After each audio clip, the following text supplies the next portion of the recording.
record or put on my computer. And I do want to say thank you to Michael Tozzoli, who's the CEO of the West Bergen Mental Health Care. And I think I'm going to let you take it away. So everybody else is going to be on mute for now. Except for Michael. Welcome everyone. Linda, thank you so much. And Nicole, thank you for your IT support. We appreciate it very, very much. We are really, really happy to be here tonight.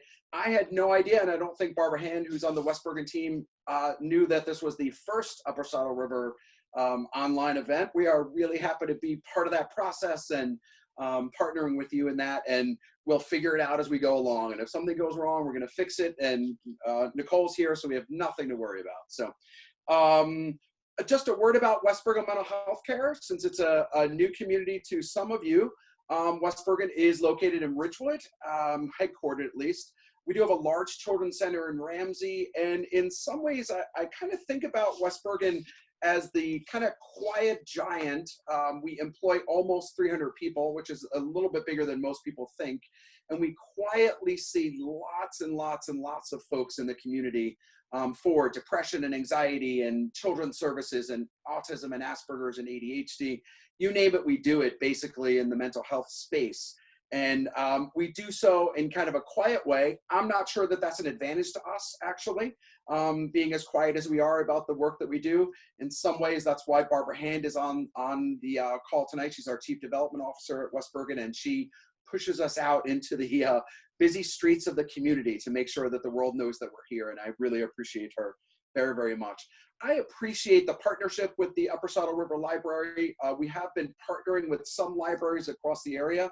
In some ways, that sort of West Bergen mental health care public library like Upper Saddle River, we make really good partners, because in some ways during this day and age, we have to come together as community resources. And I personally would like to see our partnership grow. I think this is a great example of a way that we can all be working together for the community and helping each other out, actually, in just so many ways. So thank you again so much for that. Last word on West Bergen, know that we are located in Ridgewood, and we have a children's center in Ramsey. If you need us or have a question that you don't feel comfortable talking about online tonight, or just have some follow-up questions that you might want to talk about in a little more in-depth, feel free to reach out to us in Ridgewood, and you can certainly track us down. And I know Linda will connect you too if that's more comfortable for you. So great, we are really happy to be here. And let's just get started. So one of the things we think about when it comes to the COVID crisis is some of the crises that we've been through in our lives before. So I'm going to ask you just for a minute to sort of bring to mind some crises that you've been through in your life. Is it a divorce? Is it a death of a family member? Is it unemployment? Big crises that you've worked your way through. And think about some of the lessons that you've learned around those crises. So did you learn resilience? Did you learn you can make it through no matter what? Did you learn how to rely on other people, as we had an interesting conversation earlier before about? Know that the crises that we've been through before in our lives all come forward with us into this day and age, into this moment, and help us actually get through the COVID crisis.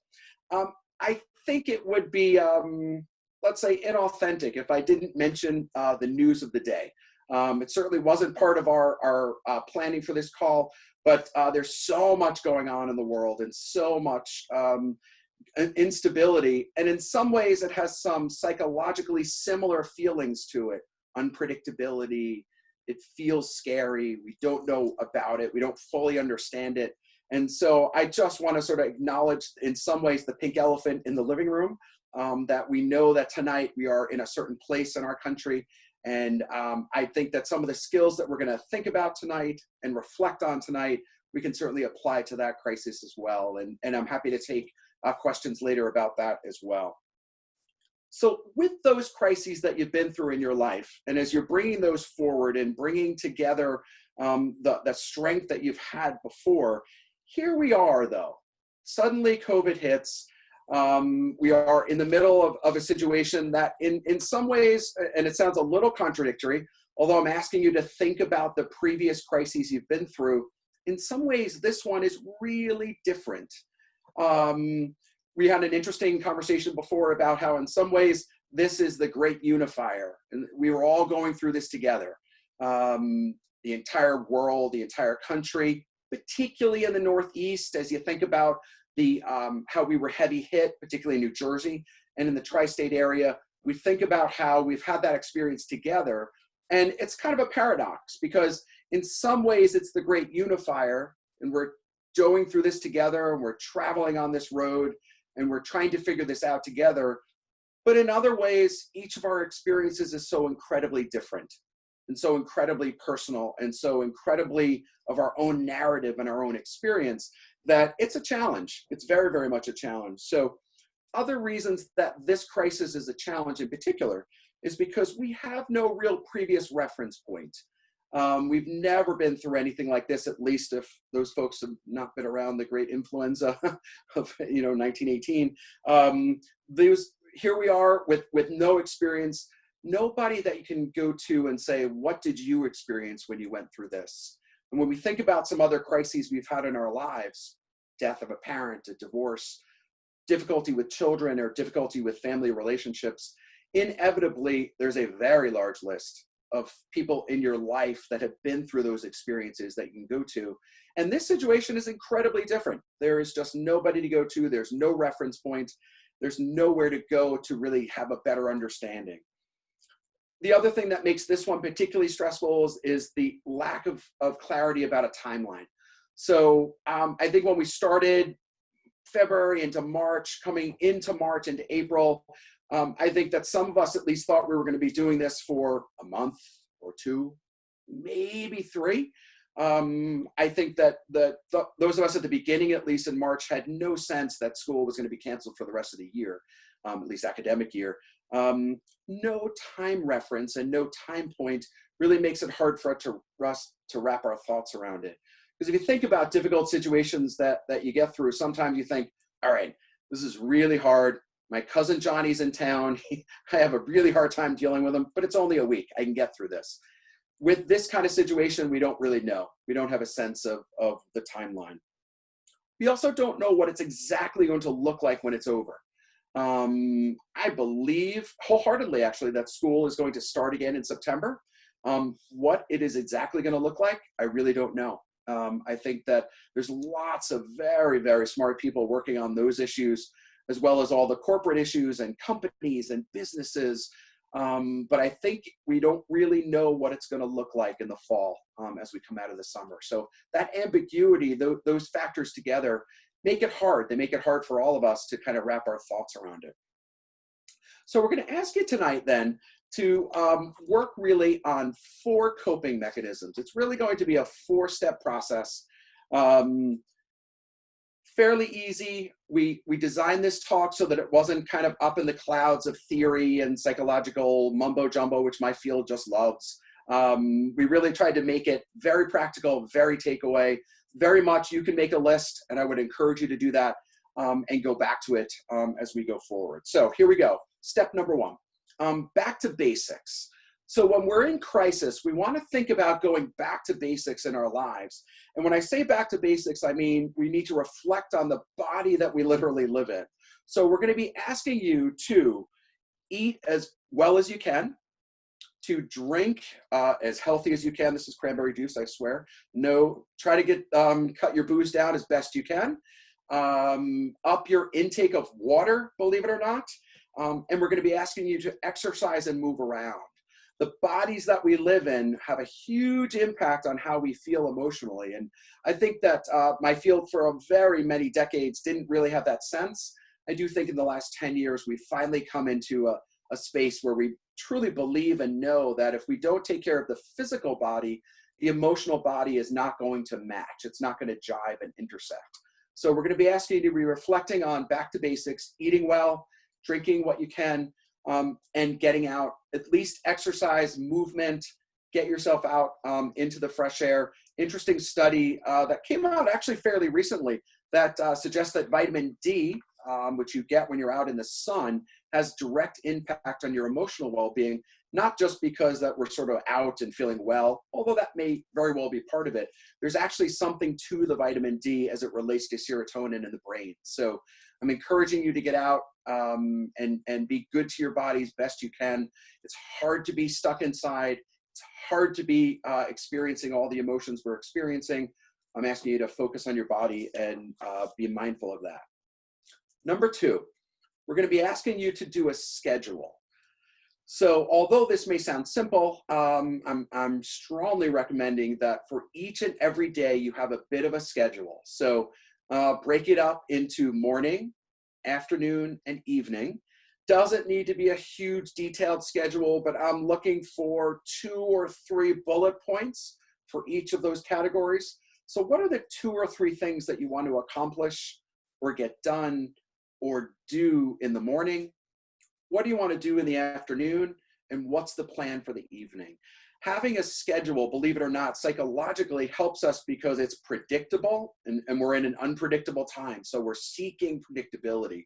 We're seeking that which we can hope and rely on. It gives us also a sense of control. So it gives us, in an uncontrolled world, a sense that we have some control over our lives, some control over our schedule, some control over what we do every day. And so I'm asking you to put together a schedule and 7 days a week. So not just the work week. I would do a weekend schedule as well. Maybe it's a little lighter, maybe it's a little more social, but truly a weekend schedule as well. For those of you that have children at home, I would encourage a meeting together about the schedule. Kids in particular are right now seeking predictability. They are seeking structure. They're seeking all the things that we're seeking, but they have a really hard time articulating that. Where if you have a family meeting together and you're going over the schedule for either the day or the week or the weekend, it gives kids a sense that they have, again, some control and some say over the way the world, which is feeling unpredictable, is. So what can they add to the schedule? You may have your own schedule. So you're going to work from 9 to 12 and you're going to be on break from 12 to 1:30, and then you're going to be back on a Zoom call in the afternoon. Maybe we have multiple schedules going. So maybe we have your children have a schedule, you have a schedule, and then there's kind of a joint family schedule. Again, encouraging and really bringing the kids into that process is going to be a huge help to them. Not only does it give them that sense of predictability and control, but it gives you the opportunity to listen and have a sense of where they're at, have a sense of where the kids are feeling, what they're thinking, what they're feeling, and it allows you to role model for them what we're going to do in these kind of crises. So again, a schedule written preferably. I've seen some families that do it on a big whiteboard in the kitchen. I've seen some people that do a schedule for themselves in their bedroom or in their office. Whatever that is, I would prefer to see it written because it has that sense of predictability and, frankly, accountability, which we all need when we're struggling a little bit. Again, schedule. Number 3, this is a hard one. Although I think people intuitively understand it, people have a really hard time doing it, particularly today. We're going to be asking you to limit your news intake. So when this first began and we didn't really know what was going on, we were all sort of obsessively were watching the news, at least, and I was as well, watching every channel I could, reading every article I can, Newsweek, Time Magazine, New York Times every day, CNN, whatever it is. We were working really hard to understand the ununderstandable, what we don't really get. At some point, though, scary information coming into you and coming into the brain, which you're processing, which is absolutely normal and to be expected, does fire neurons and it fires some chemicals in the brain that are really challenging. So when we look, for example, at the research around PTSD and significant anxiety disorders, that which experiences fear over and over and over again coming into our brain and into our thoughts really does some damage in the brain in a way that we're asking you to very, very much limit. So let's be practical. We're looking for a quick news update in the morning. We're looking for an afternoon news intake. And then if you do not have trouble sleeping, you can do a late evening news take. If you have any kind of trouble sleeping, any kind of sleep disruption, I would not encourage any type of news intake late in the evening, because it just doesn't work. This, by the way, particularly poignant today. So today and over the last several days, as the news has been filled with scary scenes and things that we don't fully understand and create fear in us, I'm asking us all to truly cut down on the news in a way that's very, very practical. Again, I find that people do it, they get it, they intuitively do it, and they sort of slip back and they, oh, well, I came in and I see the news is on. For those of you that live alone, a little bit of a tip. I know my elderly mother used to do this. She used to leave the news on the television all day. So it was because she was alone in the house. So it had some sense of talking and some sense of, she even recognized the voices, and it was kind of a familiarity around it. I'm asking you to change the channel on this one. Find some music, find something else. We don't want to have the news on in the background hour after hour after hour, because it really does have an impact on us. Last tip on the news intake, we're asking you to be mindful of and careful about your conversations around your kids. So what we're finding is that some folks are able to limit their news intake, but then we get to the dinner table and we're sort of kind of rehashing everything that we heard during the day in terms of the crisis, whatever crisis we're talking about in the day. I'm asking you to not be inauthentic. So I don't want you to sort of make up stuff to talk about at dinner, but just be mindful of that balance. Certainly we can talk about the news events of the day, but I would ask that it be proportional to other things so that kids have a break and that you literally have a break from that as well. And think about this. Think about reflecting on your dinner conversations or your lunch conversations pre-COVID. What did you talk about at the kitchen table? What did you talk about when you were having lunch and dinner? What was on that list? What were the top 3 things that you talked about prior? And can we take a step to get back toward that? I'm not at all suggesting that we don't talk about it at all, but I really want to keep it in proportion. And this is truly a coping mechanism that people struggle with. So asking also the folks to remind each other. I know that I hear that Linda and Nicole had a nice conversation where Nicole was kind of holding accountable Linda, saying, let's cut the news down. So this is one where you might want to actually tell your kids, I need to cut my news intake down and I'm struggling with it. So I need you to kind of call me out when I'm watching it too much or a little bit overboard in that arena. Fourth thing for you to reflect on and for you to very concretely take away from this evening is what you're doing tonight. We want you to connect with others. So we want you to learn how to Zoom. We want you to learn how to do those conference calls with multiple people on it. We want you to do safe, socially distant connection, but somehow we have to connect with others because for the most part, 98% of us are socially driven.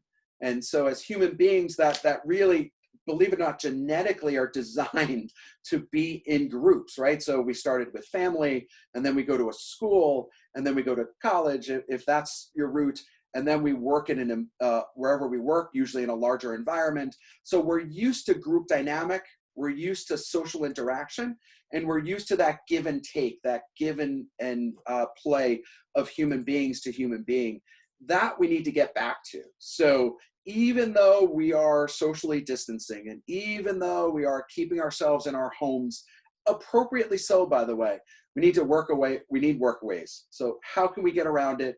What can we do to do a Zoom? Is there a list of a good friend who I thought this was a great suggestion? She made a list of 6 people that she hadn't talked to in more than a year. And so once a week, she does this it's on her weekend structured schedule.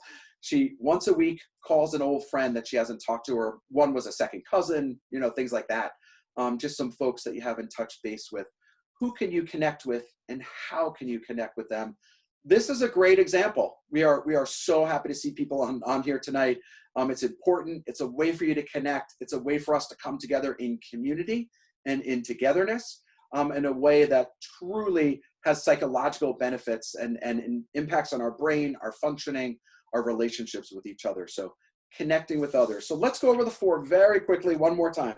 Back to basics. So we're going to be thinking about our bodies, eating well, drinking in a healthy fashion, getting our bodies out and moving, maybe even a little bit of sunlight. We're going to be looking for a schedule every day, bullet pointed, if whatever works for you, whether it's online, poster board, whatever works for you and your family. If you have children in your household, we're asking them to contribute to that schedule. We're going to be limiting our news intake. This is particularly true this week. And so I'm strongly encouraging us to limit our news intake. And essentially what you're doing is you want to limit the scary information coming into your brain and coming into your thoughts and your feelings and your thoughts. Limit, limit, limit. And if you have to, tell your family members that you're looking to limit your news intake and ask them to hold you accountable. And last, connect with others. We're asking you to find ways to connect with others, to Zoom, to get around, to get on the phone, take walks 8 feet apart, 10 feet apart, whatever that is, but in a way that you can truly connect with others. A word or two about depression and anxiety. And I know that was kind of the topic at hand, and it's what we fear around this situation. So we're fearing that we're going to be going to a bit of a funk. We're fearing that we're going to have anxiety. I'm here to tell you that at some point during this situation, both the pandemic and others, you are going to have some experience of feeling down. You're going to have experiences of feeling sluggish. I don't really want to get out of bed today. How I used to jump out of bed and jump into my day, I don't really feel that way anymore. So those symptoms and those things that we think of as depression may come across as sadness or a little bit of irritability, particularly in kids who have difficulty articulating. You're going to get some irritability there. Know that that is incredibly normal. It's incredibly normal for you or anyone in your family to have feelings, to have thoughts, to struggle a little bit. It's when it gets to a point where it's kind of getting in the way of things that we become concerned. But I am not at all concerned if you are telling me straight out, I'm feeling nervous, I'm feeling anxious, I'm even feeling sad. I miss my coworkers. I miss my brother that I was going to go visit in Louisiana this summer. I miss vacation. I miss camp. Whatever that is, know that those are incredibly normal. It's actually an opportunity to think through that as well and to model for our kids and for each other how to deal with those thoughts and feelings. So I would encourage you to be open about that. Know that parenting, of course, as you all well know, is really about your modeling how you're acting, what you're saying, and how you're kind of living your life. What you actually say word for your kids, sorry to say, almost irrelevant. They're not listening, they're watching. That's typically what the philosophy that we use. So your kids are watching, your kids are taking it in. They're not always listening as well as we wish they would. But know that those sadness feelings and those depression or anxiety comes around. If you do decide that you're not feeling well, that the depression or the feelings of sadness or those things that you're struggling with go on just a little too long, I would encourage you to reach out for help. Know that the West Bergen of the world and lots of other wonderful, wonderful clinicians are all online now. So we're all practicing just like this. We're lucky that it's an area of practice that we're able to do this. Is it ideal 100%? No. Is it 85 to 90%? Yeah, absolutely. Are you going to feel better through that process? Most definitely. Know that if you do need some help, just a couple of words on how to pick a clinician. First thing I always tell people is ask your friends, ask people that you trust. I am so happy that stigma and this whole stigma-free process, which has gone through Bergen County really, really remarkably, is really a reflection of the fact that we can talk about mental health is huge. The fact that the Upper Saddle River Library is having a talk tonight on depression and anxiety is huge. This would not have happened a generation ago at all. So know that we're much more open, we're much more comfortable talking, which lends itself for you to go next door to Ginny or across the street to Johnny and say, I think I might need to see someone. I know that Bill saw someone when his mom passed away. Do you have a name of someone that you trust or someone that you can rely on? So ask your friends. If you have a comfortable and close relationship with your general practitioner, that's always a good place to ask as well. Reach out to a West Bergen or to a other well-qualified agency that is designed to wrap itself around your issues and your concerns and pull you up and help you through it. Know that there's lots and lots of help. There's lots of need out there, tremendous amount of need. The one stat that as the CEO at West Bergen makes me arguably the saddest is that the amount of time that it takes for someone to reach out for help from the time that they are diagnosable with some type of mental illness or some type of challenge, let's call it depression or anxiety, on the average, it's somewhere between 6.5 and 8 years. Between the time that they actually have those symptoms and the time they reach out. I would suggest to you that if you have cardiac issues and wait 6.5 to 8 years to do that, that would not go well. So I feel very sad about that. I am encouraged though and excited, truly excited that the stigma-free movement is shrinking that number. That's really the goal. The goal is that if you have an issue, we're going to ask you to reach out. The other thing that we always try to tell folks in the community is that small fires are so much easier to put out than big fires. So if you think that you're struggling and think that you need some help, come on in and talk about it. Find a clinician, find a good therapist in your area, making sure that they're licensed and that they check out. Certainly if you need recommendations or suggestions, please feel free to reach out to myself or to Barbara Hand. Please do not hesitate at all. Know that there's a lot of well-respected clinicians out there. So with that, I am going to open it up for questions. We're almost at 7:35, so I almost hit my 30-minute mark. Perfect. Sure. But like, as I said before, and thank you, Michael, that is, Sure. I enjoyed it just as much this time as I did when I heard it with Ridgewood. But if anybody does now want to unmute yourselves, if you have a question, like I said, we'll just ask if you're respectful. If somebody's talking, wait your turn. Or if you want to do it anonymously, if you do see on the bottom of the chat, instead of hitting the chat to everyone, you could just hit the chat just to host, which will go to me and my IT. And I could read the question for you if you prefer to do it that way. So I think I will open it up to the group if somebody has something they'd like to ask. Sounds great. Just unmute yourself and come on in.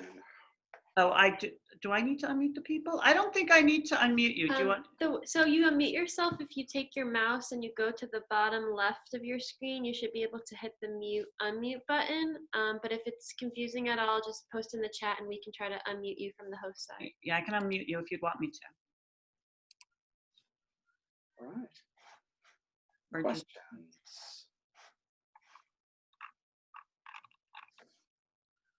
You can always just raise your hand too, because guess what? People will see and unmute you, right? That is very true. Very true. The old school way. Very true. I'll start. Stacy, go ahead. So, one of the things you spoke about was trying to get the conversation away from the news. Yet, when I think about what we spoke about, what my family and I would speak about before COVID, we went to sporting events, or we watched sporting events, or we went to school events, or we, went places or planned vacations, or, my kids were at college. Now we're all home all the time. We don't really go anywhere. And honestly, to watch an old Mets baseball game is not appealing to me. So I have to agree with you there. what, it's a great suggestion, but honestly, I'm stumped as to what you talk about. Good question. Really good question, because you're right. Largely what we fill our conversation time with is life, right? Is the sort of the details of life, the day, the week, things that have gone on, and it's so different now. So very, very good. 2 suggestions there. One, I would blame it on me, or blame it on the Upper Saddle River Library, even better. They had this talk on depression and anxiety, and I would bring the problem or the issue to the dinner table in a way as sort of a riddle, or as a problem to be solved as a family, saying, listen, this guy said I shouldn't be talking about the news all the time, but I'm struggling because I don't know what to talk about. What input do the kids have around that? What do they have to say? They may have ideas or suggestions that they may think through that may surprise us. Sometimes as adults, we think we're supposed to have all the answers. And I find, I used to have a supervisor when I was training. particularly working with kids who used to remind me that, we were given 2 ears and 1 mouth. And if I stuck to that ratio, I'd probably do pretty well in clinical practice. And so I think if we sort of listen to our kids, there are hints there. There are some family things that you could do together. I've seen everything from a kind of Zoom movie sharing night where we're watching the movie linked up with either cousins or neighbors or even together as a family. I've seen it even done almost as a book group kind of model where we all have responsibility to watch this movie by Friday night. And at Friday night at dinner, we're going to talk about this movie in terms of what we liked and what we didn't, and what you think about that character and what worked well. And boy, I thought it was a flop of a movie. Here's why. So having to get creative around filling that conversation in.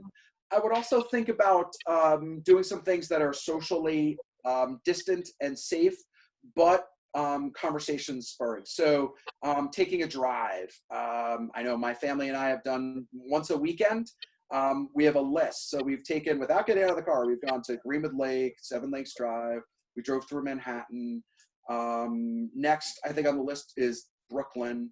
We've been trying to just sort of change up the visual stimuli. So just change up that visual field so that there's things to talk about and things to connect with that are not about, you're right, the usual baseball game that we would talk about at the dinner table. So challenging without question. I would put it together as a problem for the family and put it in front of them. Okay. They come up with. Thank you. Thank Sure. you. Karen, our Zoom expert. Yes. I think, am I off the mute? Yeah. Yeah. I think this has been a tremendous period of loss for people. We've not able to do our regular activities. We're isolated. We have to dress with masks and gloves. Our sense of freedom is like being attacked. And I think that Bergen County was so severely hit by this COVID that we probably all know somebody who lost somebody with this situation. True. And I just think we have to address that. It's been a very sad, restricting time. And You're so right. You're really right, Karen. Not only have we all gone through that and had losses in our lives, or friends have had parents that have passed, or whatever that is, we don't have our usual rituals that we typically would do. So we're not able to go to the wake. We're not able to go to the funeral service. If I'm busy working and I'm not able to go to a wake, maybe I would make an apple pie and bring it over. You're not able to do that even. So all those kind of natural ritualistic things we're really restricted on. And so when we think about loss around death in particular, here suggested going back to the old days of the greeting card, the sympathy card, and a letter, maybe even handwritten, where you actually express your thoughts and feelings about that person, sending it to a family member. That way, in terms of your own loss and grief and all those issues that you're struggling with, you're right. We're not particularly well versed at it in our culture. We don't love to talk about our feelings of loss or our feelings of sadness.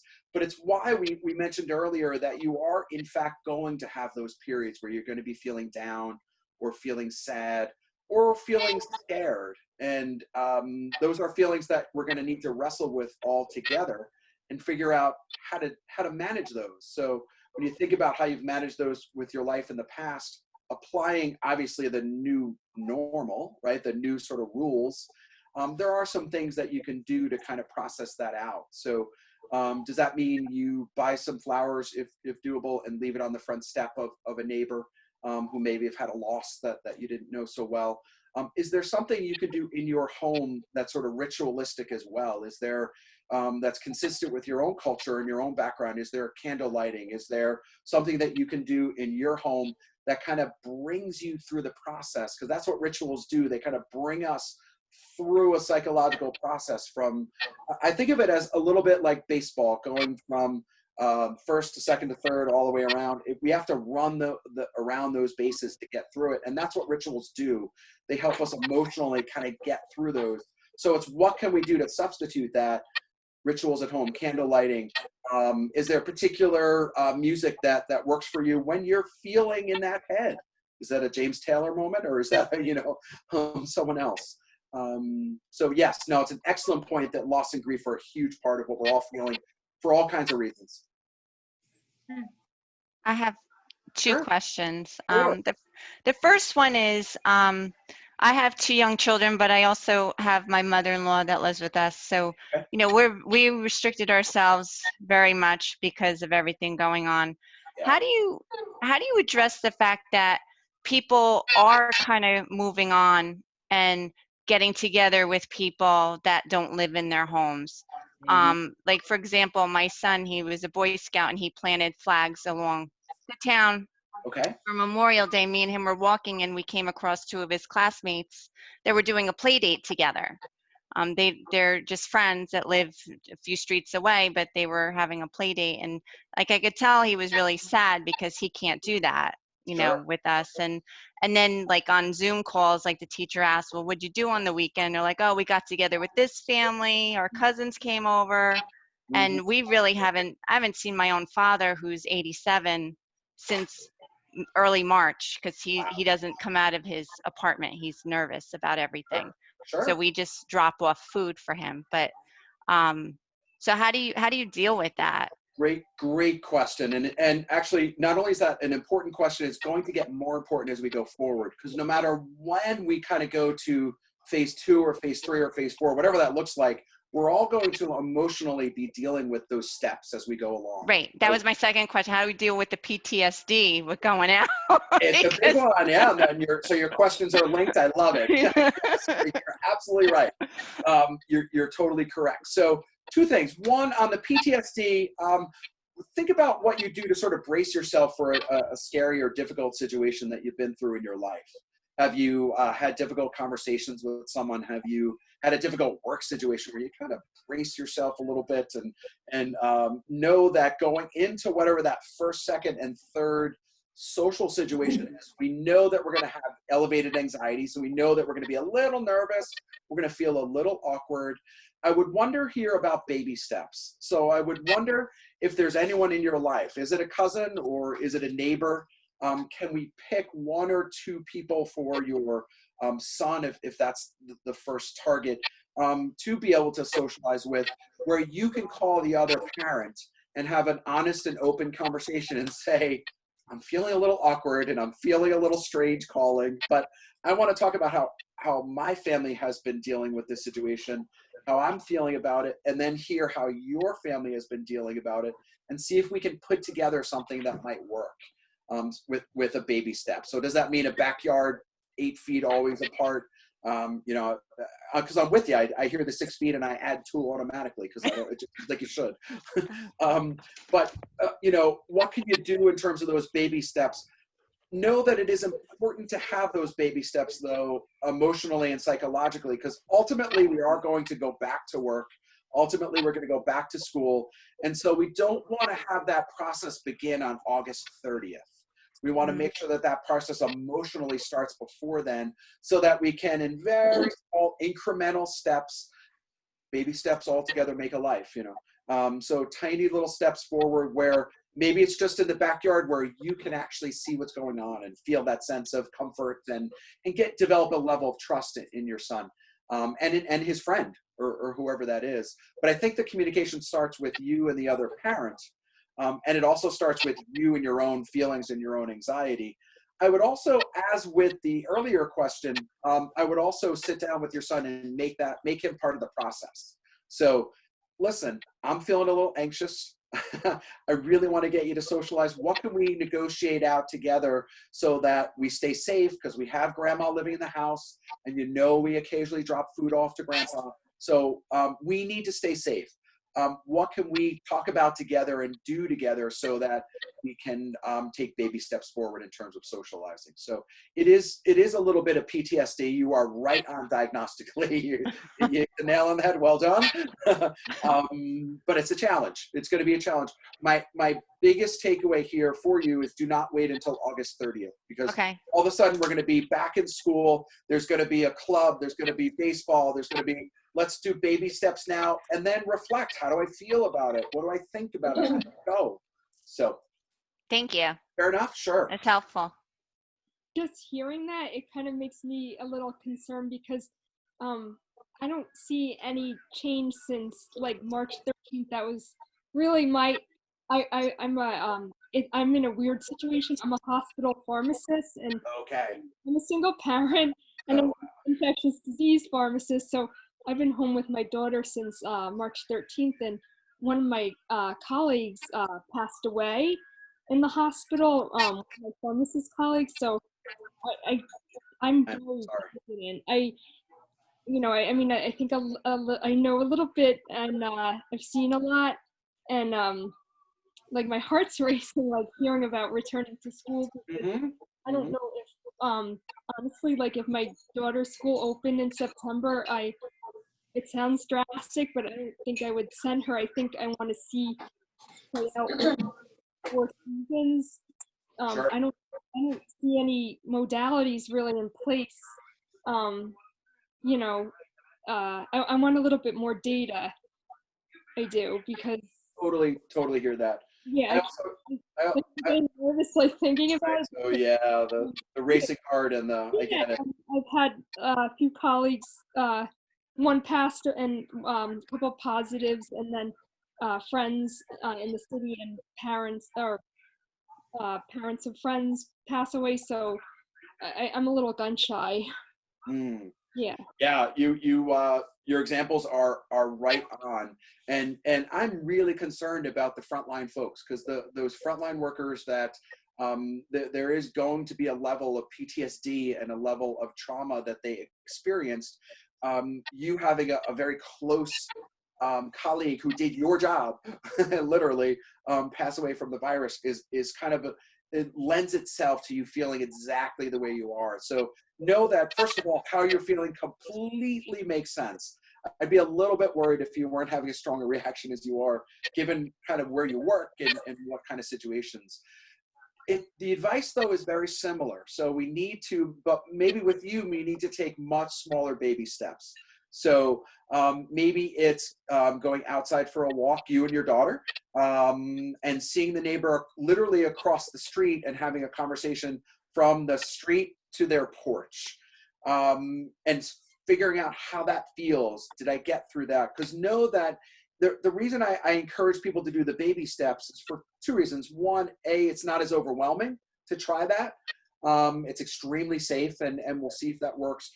If you can make your way through that, you then have this feeling emotionally like, all right, I went into that situation, my heart was racing, I almost couldn't hear what my neighbor had to say because I was so nervous.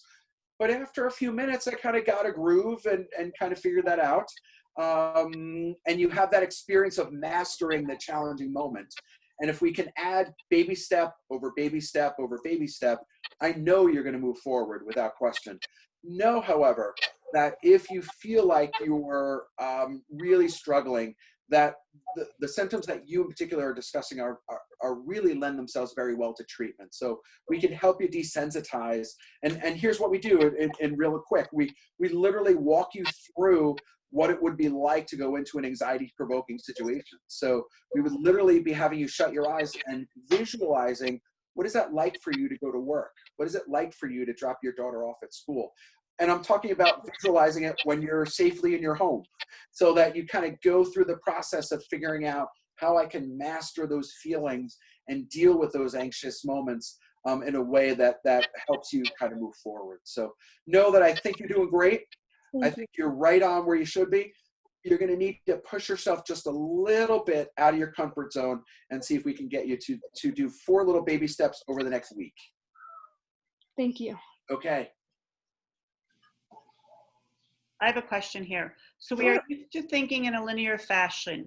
With everything being so uncertain pertaining to when things will go back to normal and what the new normal will look like, how do you think of the things that we can look forward to, and how do we convey that message appropriately to our children?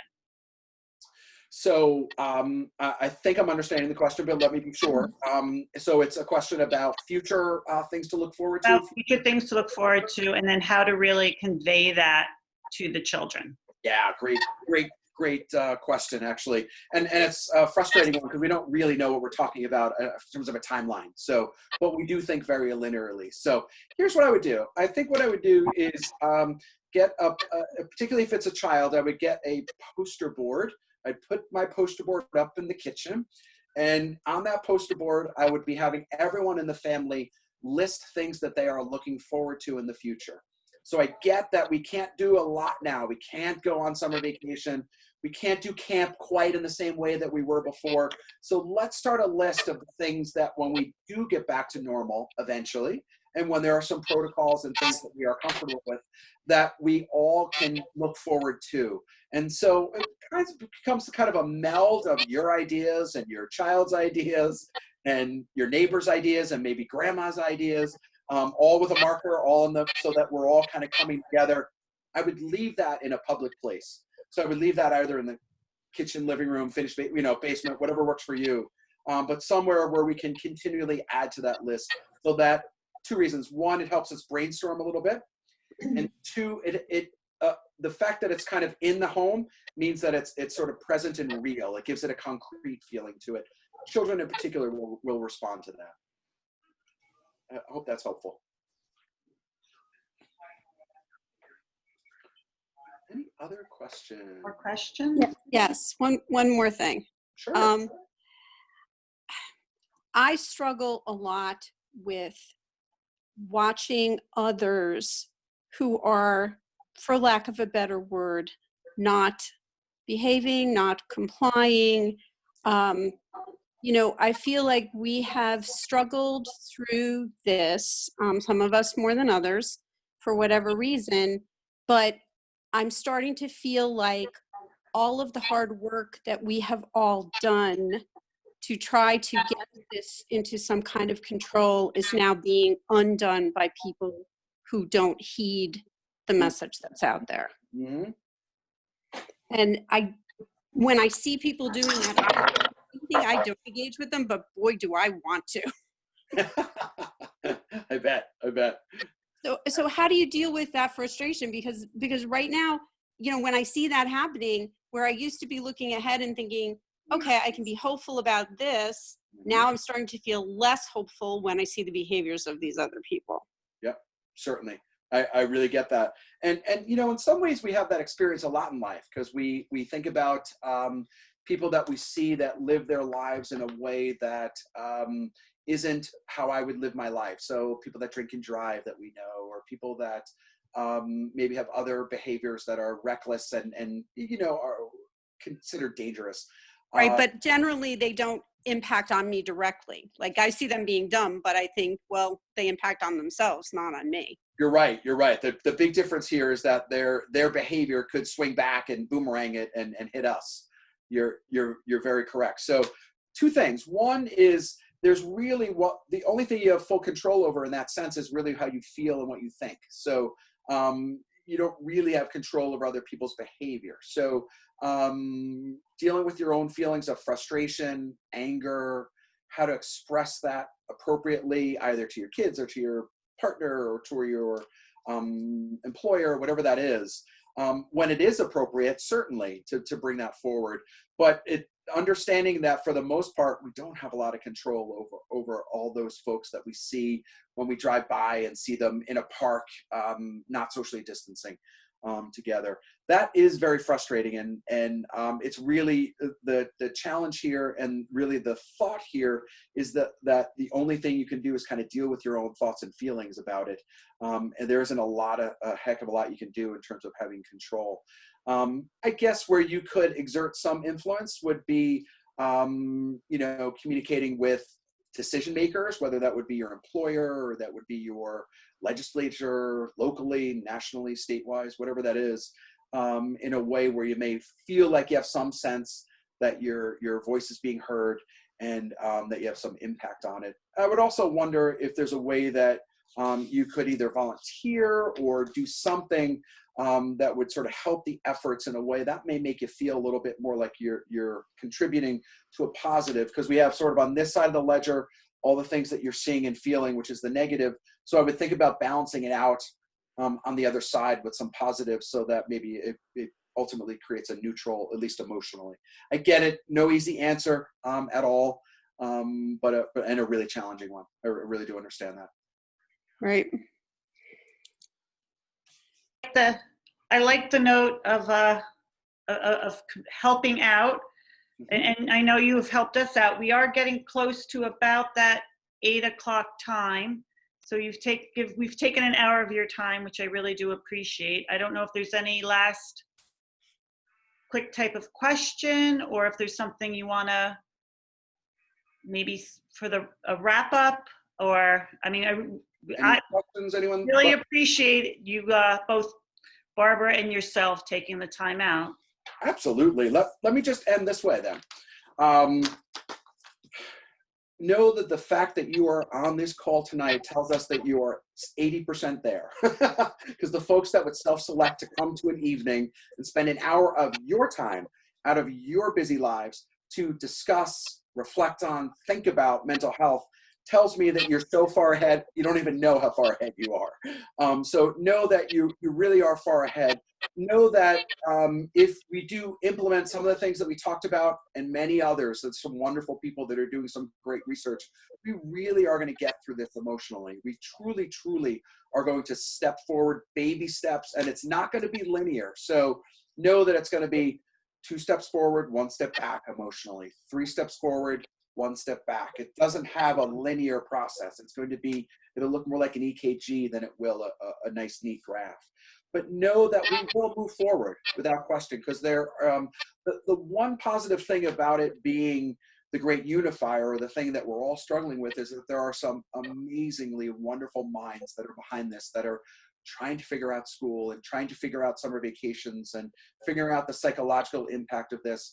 Know that all that information is going to come at you and with you and between you, and know that you are absolutely going to feel better as we go forward. And if you are not, there's West Bergens and lots of other folks out there that are very, very willing to step in and help you in any way, shape, or form that we can.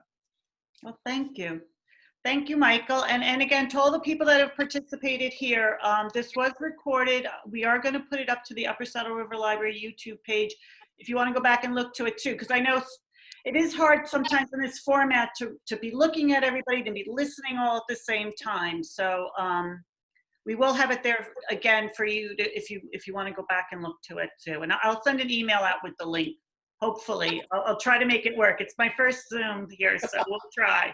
Congratulations on your first Zoom, by the way. Right, congratulations, and even for bringing something like this to the forefront and enabling people to have this kind of a forum, I think really speaks volumes about the commitment and care that you, Linda, and the Upper Saddle River Library have for its patrons. So we're really grateful to be part of it, and we're always there for you if you need us. Thank you, and same back. And I think people that got my email with the Zoom invite, you can always get back to me if you want to also get back in touch with people as well. Absolutely. So thank you, everyone. And thank you, Michael, and thank you. Thank you.